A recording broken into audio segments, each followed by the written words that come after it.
All right, what's going on, y'all? I'm back with another video.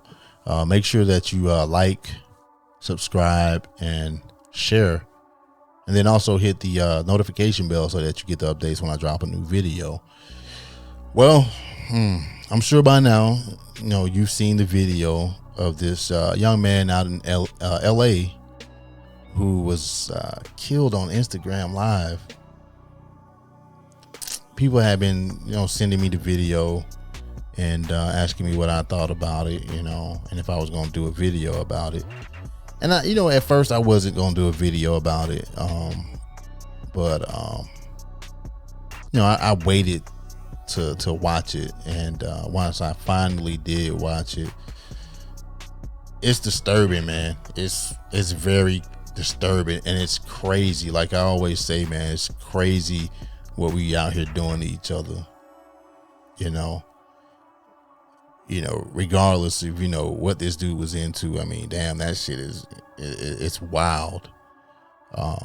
He was just 21 years old, but I had to think, looking at that, like, damn, bro, like, just to watch his life get snuffed out from him, and him being 21 years old, it's like, damn, I'm thinking back, like, what was I doing when I was 21? I was in the Army, traveling overseas and shit like that. So it wasn't even something like this, that wasn't even a thought that would enter my mind. You know what I mean? And, a lot of people talking about, oh, this was retaliation because he allegedly disrespected Nipsey Hussle's mural. And I don't know, man. I think it's something much more bigger than that, I mean, and we can only speculate at this point. But my understanding and my thinking is that there's something more behind it. The dude did live a street life, and it's just senseless. I can't even make sense of it. I don't think there's anything that's worth getting killed over like this. You know what I mean? And outside of this, we had a guy up there in Chicago who got killed walking out of the jailhouse. He was shot 64 times. I just don't know what's up with this dark energy that kind of surrounds this culture. And, everybody can say that, oh, rappers, they're rappers. But, I think these were like just street dudes who were maybe trying to dabble in rap a little bit, and they might have been known where they were from. But it's just crazy that a lot of these guys are not even getting the opportunity to get to a point where they might receive a little bit of fame and a little bit of money to where, they can make it out of these dangerous environments. And even the ones that are able to kind of get a hold of these resources and then maybe get out, they end up still getting caught up because they haven't really changed the environments, or maybe the environments changed, but they still got some of the same people around them from those particular environments, and, everybody's so focused on keeping it real and, well, I'm not moving up out the hood. I'm going to get on and I'm going to put everybody on. I'm down for my dogs, all of this and that. But those same people that you roll with and think everything is good with, they'll be the same ones that will set you up and kill you. I don't know what the solution could be, but, you definitely shouldn't have yourself caught up in that environment, man, because, a lot of these fools, they get word that you on to something and you got put on with something. Some of them will try to destroy you just to keep you at their level.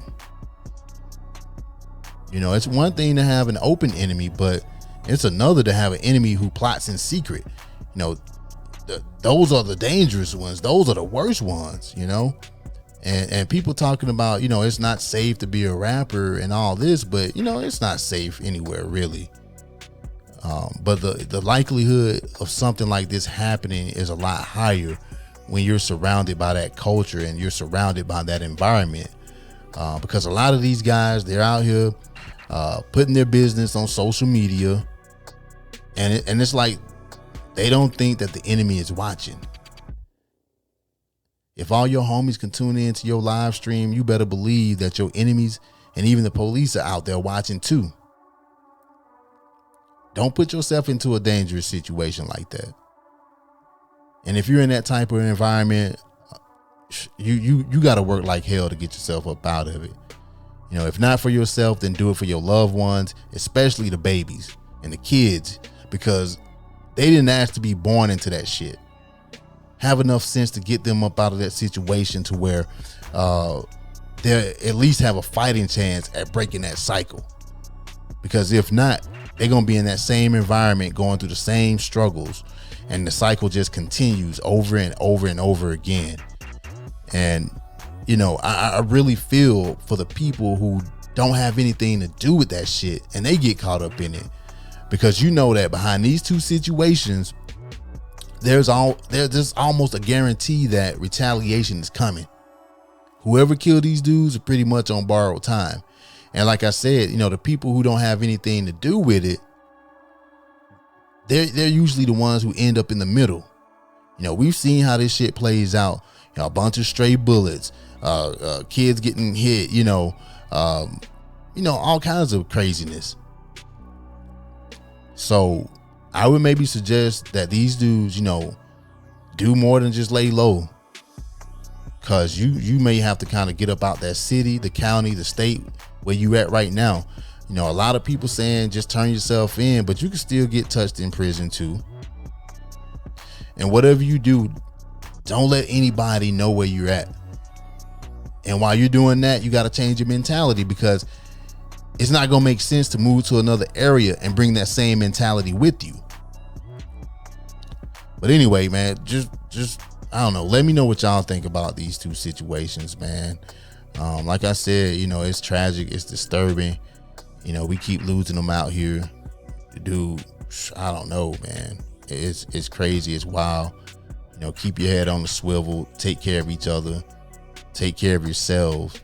And just be safe. Peace, y'all.